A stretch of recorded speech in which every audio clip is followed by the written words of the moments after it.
வணக்கம். இன்னைக்கு நாம ஒரு மாபெரும் வரலாற்று நிகழ்வுக்கான விஐபி டிக்கெட்டோட காத்துட்டு இருக்கோம். சிலப்பதிகாரத்துல வர்ற மாதவியோட அரங்கேற்றம். இது ஏதோ ஒரு சாதாரண டான்ஸ் ப்ரோக்ராம் கிடையாதுங்க. பழந்தமிழ் உலகத்தோட ஒரு பிரம்மாண்டமான கலை திருவிழா. வாங்க, அந்த அற்புதமான உலகத்துக்குள்ள ஒரு சுவாரஸ்யமான பயணமா நாம போகலாம்.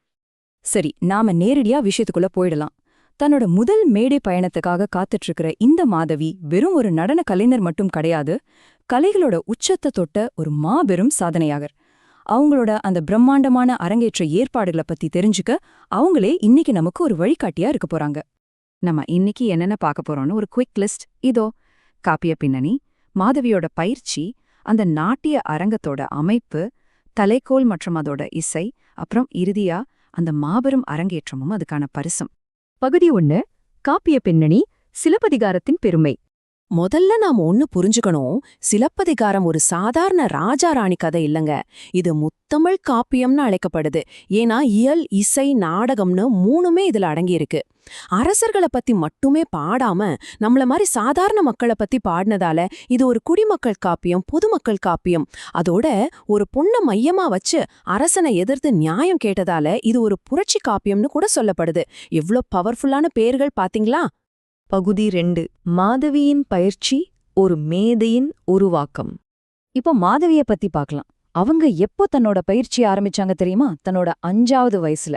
5 வயசுல ஆரம்பிச்சு தொடர்ந்து 7 வருஷம் ரொம்பவே கடுமையான முறையான பயிற்சி. அப்புறம் தன்னோட 12வது வயசுல தான் அரங்கேற்றத்துக்கே ரெடி ஆகுறாங்க. கொஞ்சம் யோசிச்சு பாருங்க, அந்த காலத்துல ஒரு கலையை கத்துக்க எவ்வளோ பெரிய அர்ப்பணிப்பு தேவைப்பட்டிருக்கு. பகுதி 3. நாட்டிய அரங்க அமைப்பு, பழந்தமிழர்களின் கட்டடக்கலை. அவங்க சும்மா ஒரு மேடைய போட்டுட்டு ஆடலங்க. சிற்ப நூலை நல்லா கரைச்சு குடிச்ச வல்லுநர்களை வச்சு ரொம்பவே சயின்டிஃபிக்கா இந்த மேடையை டிசைன் பண்ணிருக்காங்க. அதுவும் எப்படி, ஒரு சான் அளவு கணுக்கள் இருக்கிற மூங்கில அளவுகோலா வச்சு அளந்திருக்காங்க. அரங்கத்தோட அகலம் 7 கோல், நீளம் 8 கோல், உயரம் 1 கோல்னு ரொம்பவே துல்லியமா கட்டியிருக்காங்க. தூண்டுகளுக்கு நடுவில் இருக்கிற இடைவெளி கூட கரெக்டா பிளான் பண்ணப்பட்டிருக்கு. இது நிஜமாவே ஒரு ஆர்கிடெக்சரல் மாஸ்டர் பீஸ். இதுல இன்னொரு முக்கியமான விஷயம் என்னன்னா, அந்த அரங்கத்தோட பிரம்மாண்டம். பெர்ஃபார்ம் பண்றவங்க உள்ள வரவும் வெளியே போகவும் 2 தனித்தனி வழிகள் இருந்திருக்கு. அது மட்டும் இல்லாம 3 வகையான திரைகளை யூஸ் பண்ணிருக்காங்க. ஒரு பக்கத்திலிருந்து விரியற ஒருமுக எழினி, 2 பக்கத்திலிருந்து வந்து சேர்ற பொறுமுக எழினி, அப்புறம் மேலிருந்து கீழே இறங்குற கரந்து வரல் எழினி.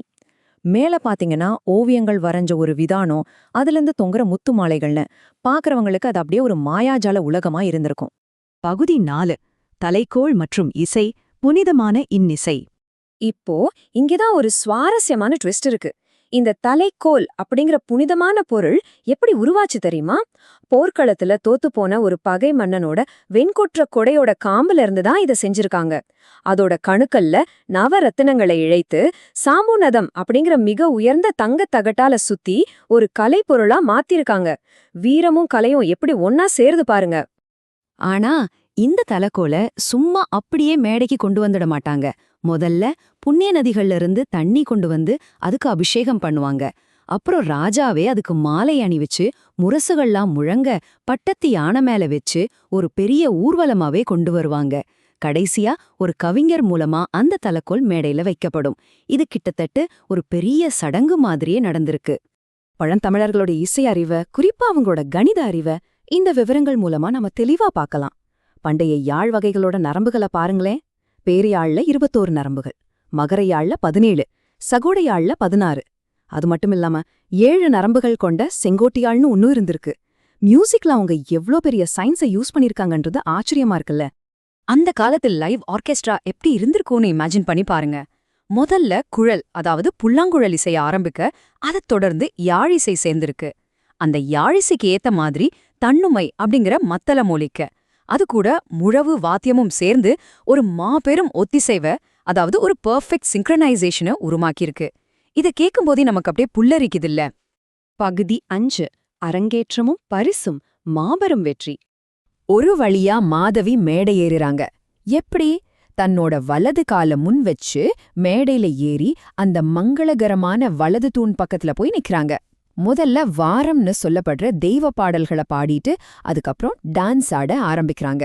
நாட்டிய நூல்கள்ல சொல்லப்பட்ட எந்த ஒரு சின்ன இலக்கணமும் மீறப்படாம அப்படியே அச்சு பிசகாம ஒரு பெர்ஃபெக்டான நடனத்தை அவங்க அரங்கேற்றினாங்க. அந்த பிரம்மாண்டமான பெர்ஃபார்மன்ஸ பார்த்த சோழ மன்னன் சந்தோஷத்துல அவங்களுக்கு எவ்ளோ பெரிய பரிசு கொடுத்தான் தெரியுமா? 1 2 இல்ல, 1008. ஆமாங்க, 1008 கழஞ்சு பொன் பரிசா வழங்கப்பட்டிருக்கு. அந்த காலத்துல ஒரு கலைய எந்த அளவுக்கு மதிக்க தெரிஞ்சு வச்சிருக்காங்கன்னு பாருங்க. இத நான் சும்மா சொல்லலங்க.